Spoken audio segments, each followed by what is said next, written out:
Is Ed Miliband about to lose his job, or at the very least have his net zero policies massively curtailed? This drama with British Steel, which has nearly gone under and now had to be saved by Keir Starmer, has really highlighted just how vulnerable this country is as a consequence of net zero madness. Keir Starmer has decided that the era of globalization is over, as he announced after the Trump tariffs came into place. He has said that this country needs to be more self-sufficient. But if this steel works closes down, the last place producing virgin steel in the UK, we will be incredibly vulnerable, not just economically, but when it comes to our national defence as well, because the steel that is produced in this virgin steel plant, it is absolutely crucial for defence. We need it for tanks and whatnot. Do we really want to be in a position where we are perhaps on the brink of World War III and we can't make our tanks and whatnot without China agreeing to send us the steel that we need to make them? Would not be a good situation. When push comes to shove, I think that Keir Starmer and the rest of his cabinet, they may need to water down Ed Miliband's net zero policies. Let's take a look at what is going on, whose fault it is that British Steel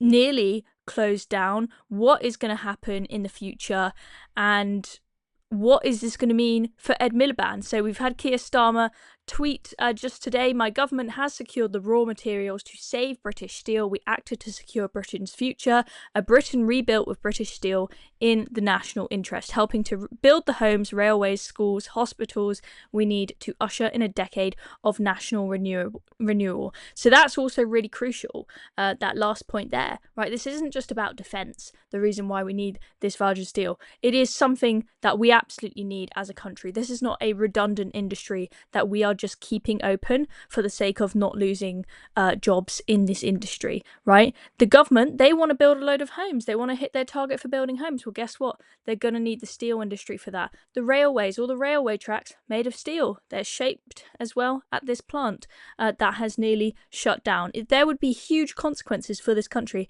if this place closes down. So the situation was so dire that Keir Starmer, well, he had to bring the MPs back in the middle of their Easter break to put through this special measures bill. And it says in the Sky News article here, that bill essentially allows the government to take control of British Steel, using force if necessary to order materials and instruct the workers to be paid.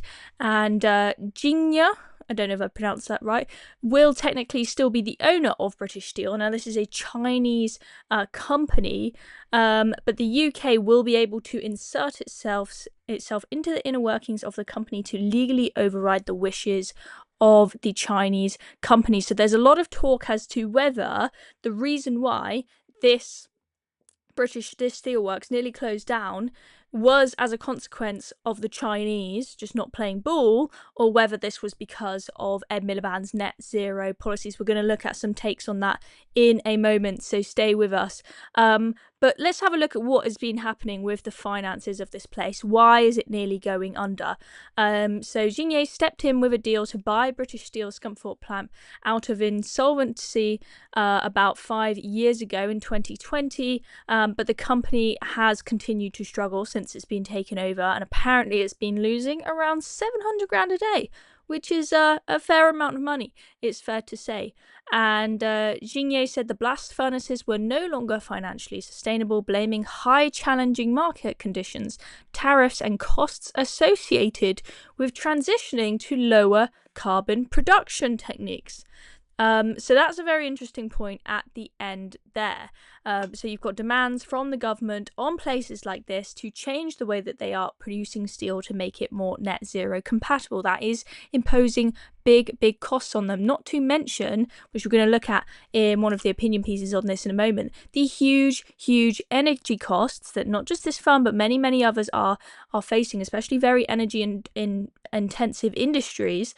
That means that their running costs are so high that they are losing so much money. The article goes on to say tariffs imposed by Donald Trump put a 25% tax on all steel imports to the US, pushing up costs even further and igniting calls for countries to urgently secure their own supplies of critical materials, especially those used for defense and infrastructure. So it's really crucial for defense that we are able to make our own stuff, at least to some extent. Now, it seems that the journalists, the people writing the opinion pieces on this, like everyone online, everyone is really going after Ed Miliband for this. This is not helping his popularity and the credibility of his net zero policies. So Jawad Iqbal from The Times writes, Miliband's net zero obsession left British steel on the brink of extinction. We've had this, which we're going to look at in a moment. Chris Bayliss, he writes, Chinese investors aren't to blame for the death of British steel. Net zero is. And we've got this comment piece in The Express by Harvey Jones, which is pretty damning. Says Ed Miliband let China wreck British steel and is serving them the UK energy sector on a plate. So let's take a look at that. This opinion piece here, because this I think is very, very interesting and explains very well why Ed Miliband's net zero policies have potentially led us to this crazy situation we're in now, where you've got Parliament having to be brought back in the middle of the Easter break for this crisis legislation to be put through. So British Steel was not a victim of unfettered free trade, he says, or being undercut by unscrupulous foreign suppliers. There is a huge premium in the market for virgin steel, whose provenance is indisputably in a top-tier country, especially from the aerospace and defence industries. The plant's prospects were ruined by policies that successive British governments have imposed willingly, mainly in the realm of energy policy. There have been damaging regulations specific to steel production, such as the coking coal ban, but it's what has been done to British Steel's domestic market that should now be the government's focus. He goes on to say, after years of decreases since the 1980s, British energy prices began rising after the passage of the Climate Change and Sustainable Energy Act of 2006. This began the process of imposing the cost of renewable subsidies onto consumers. They have steadily risen ever since, despite the claims of renewables campaigners who point to the low price of wind and solar power during their specific moments when they are at their most productive. It is the huge costs of backup, balancing and subsidies that are imposed onto the system by the intermittent generation that is responsible for these increases. Furthermore, a persistent bias against redundant capacity, especially in storage, has made Britain exceptionally vulnerable to wholesale gas price fluctuations. These have all been political choices. Don't you guys forget that Ed Miliband is planning to put cement down the last gas wells in this country.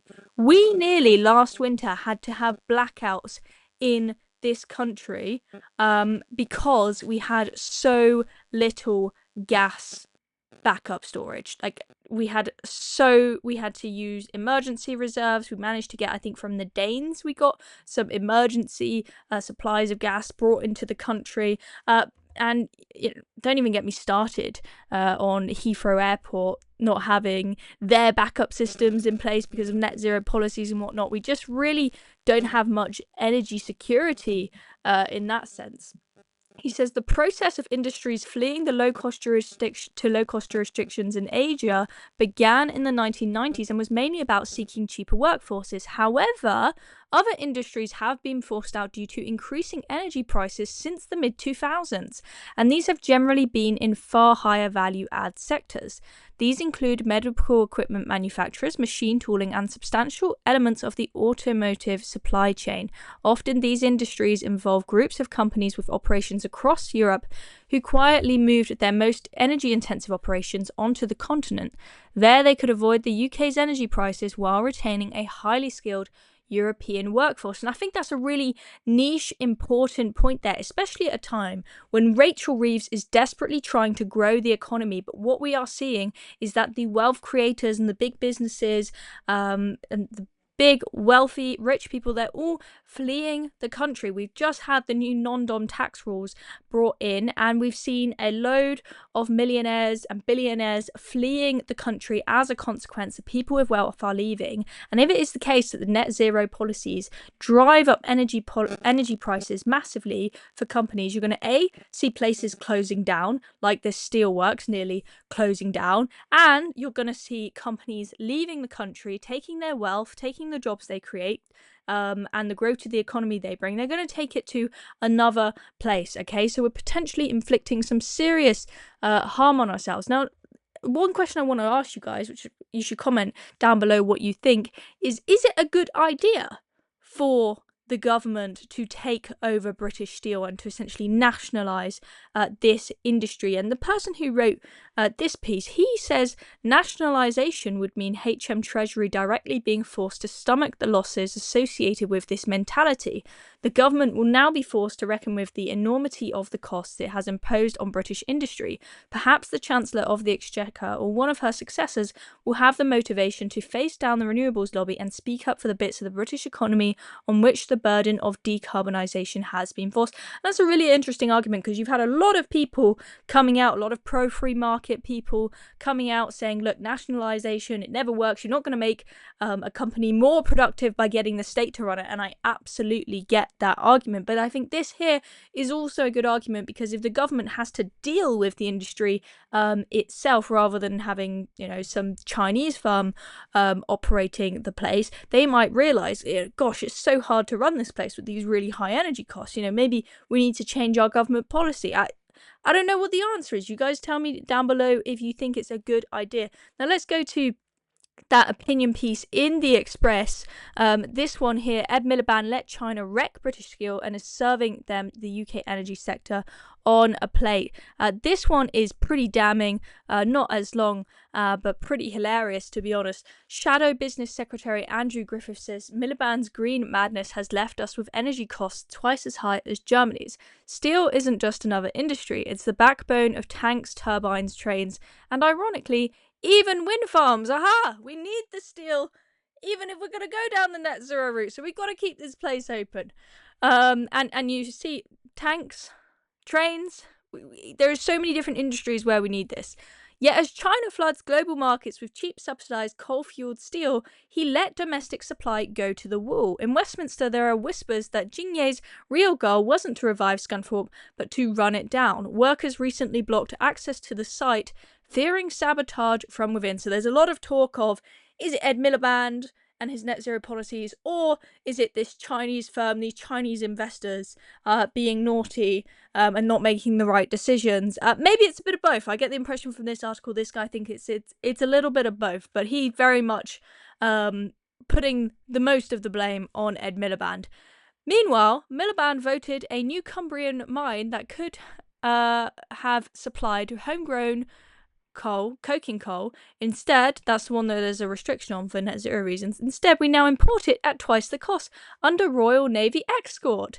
Brilliant. Doesn't that make sense, guys? Don't worry, we're not making it here at home. We're not polluting the air. Oh, wait, no, but we are bringing it in from somewhere else. Anyway, he goes on to say, Miliband is now in charge, and his hostility to North Sea oil and gas takes economic self-harm to new heights. Blocking new licenses means we now import more from unfriendly regimes while losing billions in tax revenue. Doesn't that sound like a genius policy, guys? This isn't energy security, it is surrender. Ed Miliband says solar panels and wind farms will set a global example. They already are, to Xi Jinping, as China cashes in on our green obsession. Chinese firms are embedded in a third of UK offshore wind projects. This isn't a green revolution, it's a Chinese Communist Party export strategy.